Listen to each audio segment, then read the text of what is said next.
Bonjour à tous, bienvenue dans cette émission de 15 minutes de grâce et de vérité autour de la parole de Dieu, un encouragement du Seigneur à travers le pasteur Fabien Rhubarbe. Et avant de lui laisser la place, nous allons laisser le Seigneur parler à nos cœurs et nous préparer. Parle à mon cœur, Seigneur, parle à mon cœur. Tu es le seul qui peut parler à mon cœur. Tu as donné ta vie et je t'appartiens, Jésus. Parle à mon cœur. Oui, parle à mon cœur. Attendris mon cœur, Seigneur. Attendris mon cœur. Tu es le seul qui peut attendrir mon cœur. Tu as donné ta vie et je t'appartiens, Jésus. Attendris mon cœur. Oui, attendris mon cœur. Saisis mon cœur, Seigneur, saisis mon cœur. Tu es le seul qui peut saisir mon cœur. Tu as donné ta vie et je t'appartiens, Seigneur. Saisis mon cœur. Oui, saisis mon cœur, attendris mon cœur, oui, attendris mon cœur, parle à mon cœur, Jésus, parle à mon cœur. Un merveilleux chant que la sœur Audrey Hardy a composé et qui parle toujours dans nos cœurs. Que le Seigneur puisse continuer son œuvre alors que nous entendons la parole de Dieu. Je vous souhaite la bienvenue dans cette nouvelle édition de 15 minutes de grâce et de vérité. Nous sommes reconnaissants pour notre sœur Joëlle, pour la louange qu'elle nous a emmenée et nous bénissons le Seigneur pour cela. Donc, nous allons continuer sur ce thème, le disciple de Christ. Nous allons voir ici, dans cette 11e session, le disciple qui doit faire attention à l'esprit du monde.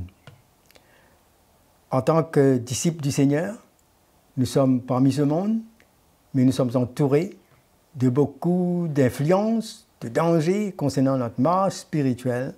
Et nous allons nous tourner vers la parole de Dieu qui nous met en garde et qui nous équipe pour faire face. Nous voyons dans Galates, le chapitre 1er au verset 3, « Que la grâce et la paix vous soient données de la part de Dieu le Père et de notre Seigneur Jésus-Christ, qui s'est donné lui-même pour nos péchés, afin de nous arracher du présent siècle mauvais, selon la volonté de notre Dieu et Père. » Il nous parle ici de nous arracher, c'est-à-dire d'enlever, nous faire sortir, n'est-ce pas, de ce présent, le siècle présent. Tout comme Jésus est venu parmi nous, nous sommes, nous aussi maintenant, parmi le monde, mais nous ne sommes pas du monde. Nous voyons que le monde ici, il ne parle pas des humains, mais la manière de raisonner et de penser concernant les choses spirituelles. Quand le Seigneur nous dit « n'aimez pas le monde », c'est-à-dire « n'aimez pas le système, la mentalité du monde ». Jésus est mort pour nous libérer de ce système du monde. Jésus ne nous a pas délivrés des hommes, mais plutôt il nous délivre de ce système et il nous met au milieu des hommes pour briller. Alors 1 Jean, le chapitre 5, le verset 19 nous dit « Nous savons que nous sommes de Dieu et que le monde entier est sous la puissance du malin. » Donc Jésus est venu pour nous libérer de ce système, de cette mentalité, Et il nous dit aussi dans Jean, il fait mention, il dit, Jean 17, le verset 14, il nous dit, « Je leur ai donné ta parole, et le monde les a haïs parce qu'ils ne sont pas du monde, comme moi, je ne suis pas du monde. Je ne te prie pas de les ôter du monde, mais de les préserver du mal. Ils ne sont pas du monde, comme moi, je ne suis pas du monde. » Donc le Seigneur ne nous enlève pas, ne sépare pas des humains, on n'est pas amis, mais il dit de nous préserver du mal, c'est-à-dire ce qui les anime, l'esprit du monde. Alors l'attitude du monde, c'est que ce monde va aimer et tolérer le péché, tout ce qui est contraire à la parole de Dieu. Il va trouver cela normal en brisant les lois de Dieu. L'esprit du monde va être insensible. Il n'y aura pas de crainte de Dieu, indépendant. Et l'esprit du monde, les hommes qui sont sous cette influence de l'esprit du monde, vont réclamer pour vivre selon leur plaisir, selon leur volonté, dans leur propre liberté, dans la chair, sans Dieu. Alors l'attitude du disciple, c'est envers le péché, c'est qu'il est mort au péché. Le vieil homme est crucifié en Christ, et envers les convoitises de ce monde, comme le Seigneur nous dit, il nous a arrachés de ce présent siècle mauvais. 1 Corinthiens, le chapitre 7, au verset 30. Il nous parle comment nous pouvons user du monde sans, d'une manière, être esclaves de ce train. Il nous dit, ceux qui pleurent comme ne pleurons pas, ceux qui se réjouissent comme ne se réjouissons pas, ceux qui achètent comme ne possédant pas, et ceux qui usent du monde comme n'en usons pas, car la figure de ce monde passe. Et le verset 35. Je dis cela dans votre intérêt, ce n'est pas pour vous prendre au piège, c'est pour vous porter à ce qui est bienséant et propre à vous attacher au Seigneur sans distraction. Voilà la priorité de l'enfant de Dieu, du disciple. Dans un monde où le péché et le mal règnent, le disciple est appelé à ne pas former partie du monde. Il y a un renouvellement de son intelligence dans ses pensées et il se débarrasse des influences du monde. Romains 12, le verset 2. Ne vous conformez pas au siècle présent, mais soyez transformés par le renouvellement de l'intelligence, afin que vous discerniez quelle est la volonté de Dieu, ce qui est bon, agréable et parfait. Cela rejoint ce que l'apôtre Jean aussi nous dit, de ne pas aimer le monde, ni les choses qui sont dans le monde.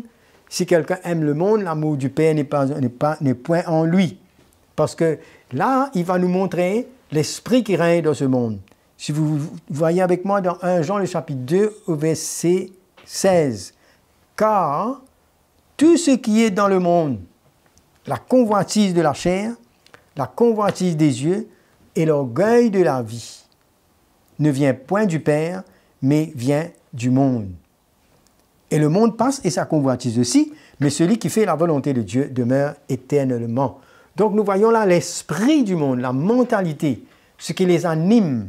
C'est cela que la parole de Dieu nous emmène à nous éloigner de ces attitudes, de cette mentalité. Le Seigneur nous dit, vous êtes la lumière du monde. Hein? Et donc, comment, en tant que lumière du monde, séparée, comment est-ce que dans la vie de tous les jours, on doit être éveillé dans les détails, dans les choses pratiques de la vie? Voyez-vous, on peut mentionner ici la manière de s'habiller, la manière, les musiques qu'on écoute, nos amis qui nous entourent, avec qui nous passons du temps. Hein? Et si c'est un jeune chrétien, avec qui il veut s'engager dans le mariage, tout cela, dans quel esprit? Hein? Et tout cela nous montre comment nous devons faire attention à l'esprit du monde, parce que le monde rentre dans toutes sortes de choses sans considérer quelle est la volonté de Dieu. Quel est le plan de Dieu? Qu'est-ce qui est agréable à Dieu? C'est pourquoi nous avons besoin, nous, de donner la valeur à ce qui est spirituel et donner la valeur à ce que la parole de Dieu décide et nous montre. Nous voyons que il y a des fois les chrétiens posent des questions, est-ce que je dois faire ceci, est-ce que je dois ne pas faire cela? Mais quand le disciple qui a renoncé à lui-même a pris sa croix et met sa vie en ligne avec la volonté de Dieu, l'Esprit de Dieu lui témoigne. On n'a pas besoin d'une loi de quelqu'un qui vient nous dire, nous avons besoin, le disciple va faire tout pour la gloire de Dieu et dans tout ce qu'il fait. Alors, Jean 14, verset 30. Le Seigneur va nous parler comment le prince de ce monde n'a rien en lui. Ça, c'est les traces que les disciples doivent suivre. Regardez, Jean 14, verset 30. « Je ne parlerai plus clair avec vous quand le prince du monde vient. Il n'a rien en moi.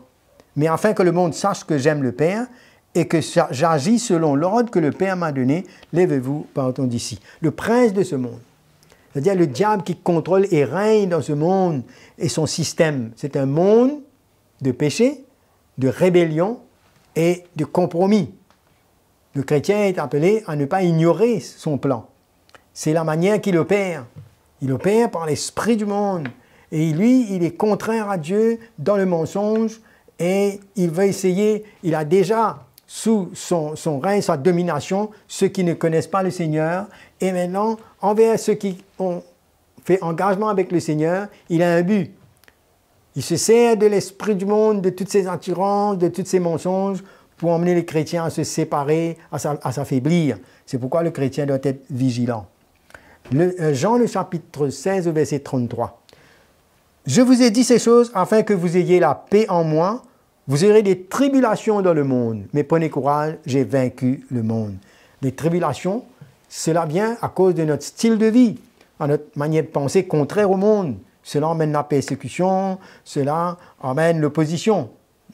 Et donc, nous voyons qu'à cause de ce monde de rébellion, de péché, de compromis, le chrétien a besoin de se préserver, de ne pas se mélanger. Et nous voyons que même si les chrétiens ne font pas attention, cet esprit du monde rentre dans l'Église. Nous avons besoin d'une soumission à Dieu, à sa volonté. Le disciple, donc, est appelé à être attaché totalement au Seigneur et détaché du monde. Donc, la manière qu'il s'attache, il y a deux manières qu'il doit se détacher du monde. C'est premièrement de marcher. Il y a des détachements à l'extérieur et à l'intérieur.